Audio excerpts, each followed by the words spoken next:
મિત્રો ચયાપચય એ શું છે અને તે કઈ બે પ્રક્રિયા દ્વારા થાય છે તેના વિશે અભ્યાસ કર્યા પછી હવે આપણે અભ્યાસ કરીશું કે ચયાપચય શા માટે કરવામાં આવે છે।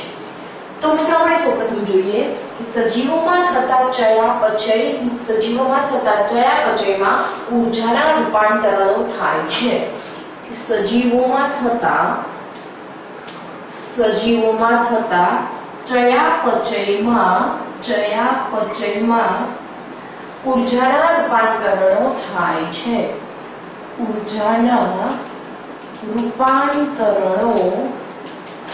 છે। હવે મિત્રો આ જે ઊર્જાના રૂપાંતરણો થવાની જે પ્રક્રિયા છે તે એક જટિલ પ્રક્રિયા છે। તો મિત્રો હવે આપણને સવાલ એ થાય કે આ ઊર્જાના રૂપાંતરણો જે થાય છે ચયાપચયની પ્રક્રિયામાં તે તો એક જટિલ પ્રક્રિયા છે, તો પણ તે શા માટે સજીવ શરીરમાં થતી હશે? તો મિત્રો હવે આપણે જોઈએ કે તેમ છતાં સજીવમાં ઊર્જાના રૂપાંતરણો જરૂરી છે। તેમ છતાં સજીવમાં ઊર્જાના રૂપાંતરણો અથવા તો આપણે કહી શકીએ કે ઊર્જા ઉત્પન્ન થવાની પ્રક્રિયા અથવા તો ઊર્જાના રૂપાંતરણો જરૂરી છે। તો મિત્રો હવે આપણે જોઈશું કે ઊર્જાના રૂપાંતરણો શા માટે જરૂરી છે। તો આપણે જોઈશું કે કારણ કે સજીવને અનેક જૈવિક કાર્યો કરવાના હોય છે।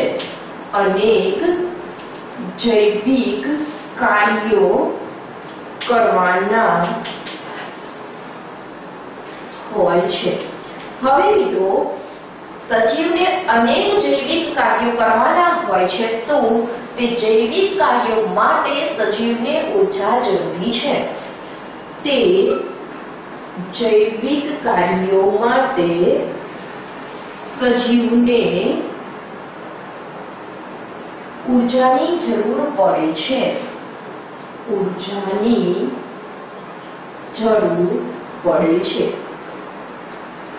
હવે મિત્રો આપણે જોઈશું કે આ જે ઊર્જાની જરૂર પડે છે અથવા તો સજીવને ચયાપચય માટે ઊર્જાના રૂપાંતરણો થવા પડે છે, તો તે શેમાંથી મેળવે છે? તો તે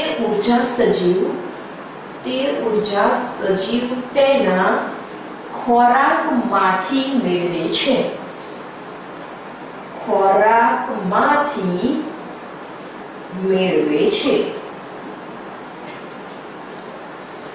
તો હવે મિત્રો હું તમને આખો આ ચયાપચય શા માટે જરૂરી છે તેનો કોન્સેપ્ટ માઇન્ડમાં ક્લિયર કરાવી દઈશ કે સૌપ્રથમ આપણે કીધું કે સજીવોમાં થતા ચયાપચય એ ઊર્જાના રૂપાંતરણો છે અથવા તો તેમાં ઊર્જાના રૂપાંતરણો થાય છે।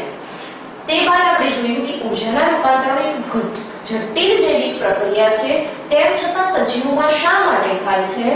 તો સજીવને અનેક જૈવિક અથવા તો દેહધાર્મિક ક્રિયાઓ કરવાની હોય છે અને તે જૈવિક અથવા દેહધાર્મિક ક્રિયાઓ કરવા માટે સજીવને ઊર્જાની જરૂર પડે છે।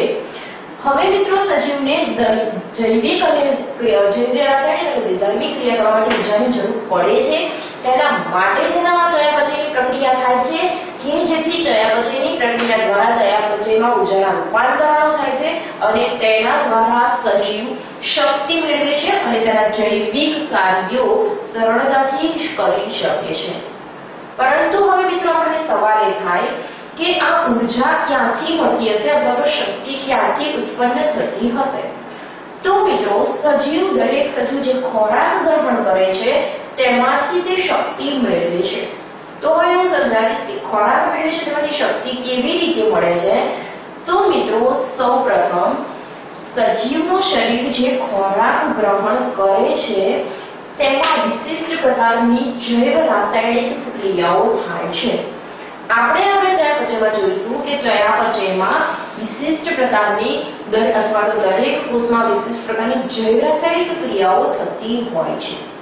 તો મિત્રો આખો કોન્સેપ્ટ નીચેથી રિવર્સ સમજાવીશ કે દરેક સજીવ ખોરાક મેળવે છે અથવા તો ખોરાક ગ્રહણ કરે છે, તે ખોરાકમાંથી તેના શરીરમાં જૈવ રાસાયણિક ક્રિયાઓ થતી હોય છે। હવે મિત્રો તમને ખબર છે કે દરેક જૈવ રાસાયણિક ક્રિયાઓને સંયુક્ત રીતે આપણે ચયાપચય કહીએ છીએ। હવે કે જૈવ રાસાયણિક ક્રિયાઓ થાય છે અથવા તો ચયાપચય થાય છે ત્યારે વિવિધ ઊર્જાના રૂપાંતરો થાય છે। તે ઊર્જા અથવા તો શક્તિના જે રૂપાંતરો થાય છે તેમાંથી જ્યારે શક્તિ મુક્ત થાય છે તો તે શક્તિ તે સજીવ જે ખોરાક ગ્રહણ કર્યો છે એમાંથી મેળવે છે અને જે શક્તિ અથવા તો ઊર્જા છૂટી પડે છે તેના લીધે સજીવ તેના કાર્યો સરળતાથી કરી શકે છે। તો મિત્રો હવે આપણે આખા કોન્સેપ્ટને એ રીતે સમજી શકીએ કે સજીવ ખોરાક ગ્રહણ કરે છે, તે ખોરાક જૈવ રાસાયણિક ક્રિયાઓમાંથી અથવા તો ચયાપચયની પ્રક્રિયામાંથી પસાર થાય છે અને ચયાપચયની પ્રક્રિયામાંથી પસાર થવાથી તે ખોરાકમાં રહેલી જે ઊર્જા અથવા તો શક્તિ છે તેનું રૂપાંતરણ થાય છે અને તે રૂપાંતરણ દ્વારા જે શક્તિ મુક્ત થાય છે તેનો સજીવ વિવિધ જૈવિક કાર્યો માટે ઉપયોગ કરે છે। તો મિત્રો હવે તમને ખ્યાલ આવી ગયો છે કે સજીવમાં ચયાપચય શા માટે કરવામાં આવે છે, ચયાપચયની એ કઈ પ્રક્રિયા છે, આ ઉપરાંત ચયાપચય શેના માટે કરવામાં આવે છે અને ચયાપચયમાં જે ક્રિયાઓ થાય છે તેમાં ઊર્જા અથવા તો શક્તિ શેમાં મેળવવામાં આવે છે અથવા તો કઈ શક્તિનું રૂપાંતરણ થાય છે। આપણે મિત્રો એ કીધું કે ચયાપચયમાં ઊર્જાના રૂપાંતરણ થાય છે, તો કઈ ઊર્જાના રૂપાંતરણ થાય છે તો આપણે ખોરાક દ્વારા જે ઊર્જા પ્રાપ્ત કરી છે તેના ચયાપચયની પ્રક્રિયામાં રૂપાંતરણ થાય છે અને શક્તિ મુક્ત થાય છે અને તેના દ્વારા સજીવ જૈવિક કાર્યો કરી શકે છે। તો મિત્રો હવે તમારા માઇન્ડમાં કોન્સેપ્ટ ક્લિયર હશે કે ચયાપચય શું છે, તે કઈ બે રીતથી થાય છે, આ ઉપરાંત કઈ બે રીતથી થાય છે તે ઉપરાંત તે શેના માટે કરવામાં આવે છે। હવે મિત્રો તમને થોડું વધારે ડિટેલમાં સમજાવીશ કે ચય ક્રિયાનું પ્રમાણ વધારે હોય મતલબ કે જૈવ રાસાયણિક ક્રિયા વધારે સારી રીતે થતી હોય, શક્તિ મુક્ત થતી હોય તો તેનાથી સજીવ વૃદ્ધિ પામે છે કારણ કે તે જૈવિક કાર્યો કરી શકે છે। આ ઉપરાંત આપણે આગળ કીધું હતું કે અપચય ક્રિયાનું પ્રમાણ વધારે હોય મતલબ કે ત્યાં શક્તિ ઊર્જા મુક્ત થતી નથી પરંતુ વપરાય છે માટે ત્યાં સજીવનું શરીર આગળ વૃદ્ધિ નથી કરી શકતું પરંતુ તે ઘસારો અનુભવે છે। આપણે અપચય પ્રક્રિયામાં કીધું હતું કે જો તેનું પ્રમાણ વધારે હોય છે તો સજીવ શરીર ઘસારો અનુભવે છે। તો મિત્રો હવે તમારા માઇન્ડમાં આખું કોન્સેપ્ટ ક્લિયર હશે।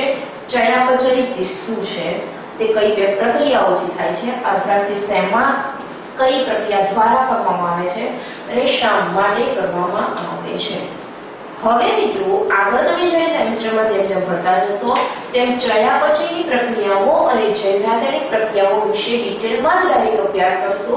આ તમારો પ્રથમ બેઝ હતો। તમે જ્યારે ચયાપચય પ્રક્રિયા વિશે ડિટેલમાં અભ્યાસ કરતા હો ત્યારે પહેલા તો એ ખબર હોવું જોઈએ કે ચયાપચય પ્રક્રિયા શું છે, તે કઈ પ્રક્રિયાથી થાય છે, તે શા માટે કરવામાં આવે છે।